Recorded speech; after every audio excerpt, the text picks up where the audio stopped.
Hey everyone, Josh Hawkins here. This is episode 61 of Opening Up the Gospels.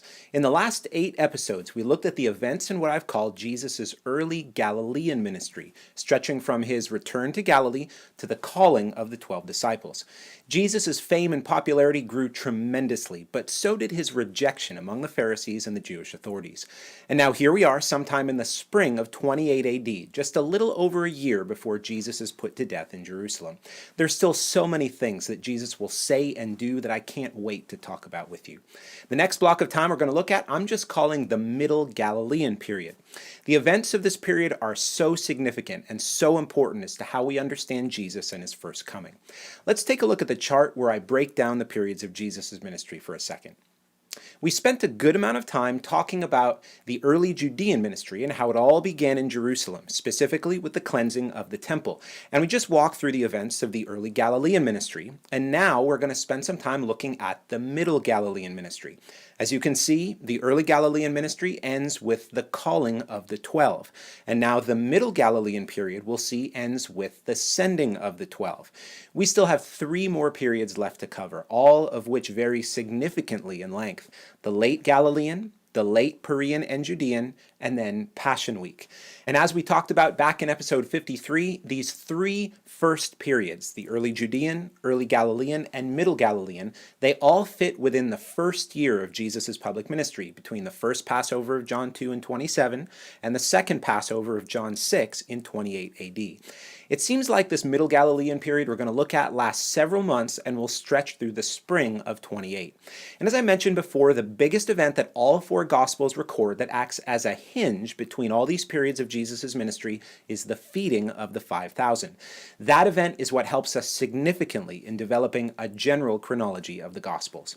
Let's talk about the major themes of this Middle Galilean period for a second. The first big thing you'll notice is how Jesus' teaching is recorded a lot more, and how much deeper it is than the teaching in the early Galilean period. We'll see not only the Sermon on the Mount, but many parables that Jesus also gives. And the increase and the depth not only applies to his teaching, but the miracles as well, which we'll see surge in their magnitude. The other thing we'll see is that Jesus exclusively stays in Galilee during this period. At least that's the assumption we can make from the Gospels, because they make no mention of anything going on outside of Galilee. Jesus makes 2 significant circuits throughout the region, and then this period ends by Jesus sending out the 12. So we see Jesus purposely spreading his message to the Galileans as much as possible. The other theme we'll see is how tension continues to mount between Jesus and the Jews. Remember the theme of division? That's a huge theme of Jesus' ministry. Well, I set the foundation for that back in episode 36, 37, and 38 when I talked about the message of John the Baptist. Throughout this Middle Galilean period, we'll see the tension mounting so that in later periods, the theme of division comes forth even more than before. As we're looking through the details of these scenes, we can't lose sight of who Jesus is and the overarching grand mission that he came for. Remember, through his miracles and through his teaching, he's seeking a righteous remnant of Israel who would bear the fruits of repentance and who wouldn't trust in their ethnicity to give them inheritance in the promises that God made to Abraham. Again, just as John the Baptist said, Jesus is the very God of Israel, and his coming would divide between the wheat and the chaff, between the stump and the tree. And one of the first ways we see Jesus doing this in the Middle Galilean period is through the Sermon on the Mount. In context, what Jesus is teaching is extremely divisive. Remember the context. There's so many Jews in Israel thinking that they're the ones that are going to inherit the coming kingdom simply because of their ethnic descent from Abraham. Jesus comes in the Sermon on the Mount opening up with the Beatitudes, and he says, "Blessed are the poor in spirit, for theirs is the kingdom." Now, when we understand the larger context of Jesus' mission, what he is saying there is so divisive. We'll talk much more about the Sermon on the Mount, but suffice it to say now that through the Sermon on the Mount and through this period, Jesus is simply clarifying even more who is the true seed of Abraham and who was not. Something else we'll see in this period is Jesus training the 12.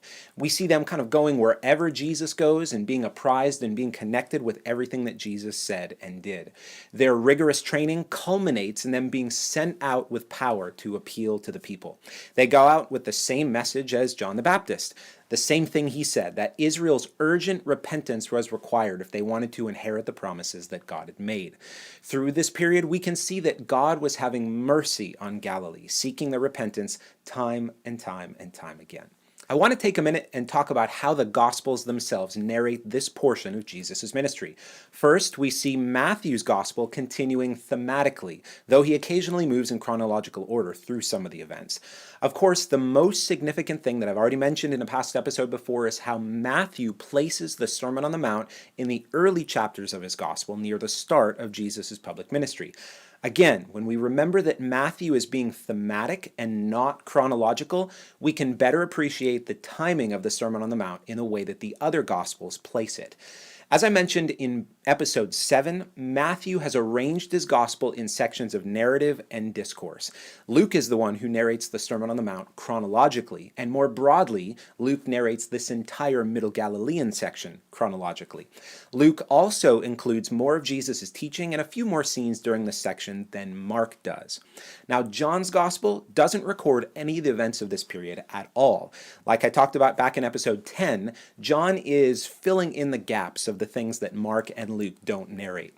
And now looking at our map briefly, John mostly focuses on the events in the south in Jerusalem and Judea. So the events we'll be looking at in this Middle Galilean period, of course, all take place up in Galilee, so that they fit between John 5 and John 6. In John 5, we see Jesus in Jerusalem for the Feast of Wood Offering. And then in John 6, we see Jesus in Jerusalem again for the Passover feast. Just remembering what John is doing in his gospel has helped me get a much clearer picture of the chronology of the Gospels in general. So let's take a look at an overview of the events in this period. These things span just a few chapters in Luke's Gospel. We ended the last period with the calling of the 12, and so now we're going to see the Sermon on the Mount, followed by the healing of the centurion's servant, and then the raising of the widow's son in Nain, and then the third circuit throughout Galilee, and then Jesus' words about John the Baptist, and then the sinful woman at Jesus' feet, and then Jesus' return to Capernaum, and then the encounter with his mother and his brothers, and then a whole slew of Jesus teaching in parables, and then Jesus calming the storm, and the deliverance of a demonized man in the region of the Gerasenes, and then Jesus returning to Capernaum where he heals Jairus' daughter, and the woman with the issue of blood, and then Jesus leaving Capernaum and then completing a fourth circuit throughout Galilee, and then Jesus being rejected a second time in Nazareth, and then we end this period with the sending of the 12. In the next several episodes, we'll work through the Sermon on the Mount together. The words of Jesus in Matthew 5 through 7 are probably some of the most well-known passages in Jesus' teachings. So I want to spend some time on it and bring a little bit of a different perspective on it that's not quite as well known. In the meantime, you can go back and check out some of the past episodes in this series on my website, www.joshuahawkins.com/gospels. You can also sign up there for short email notifications for when a new episode is released. Well, God bless you, and I hope to see you next time.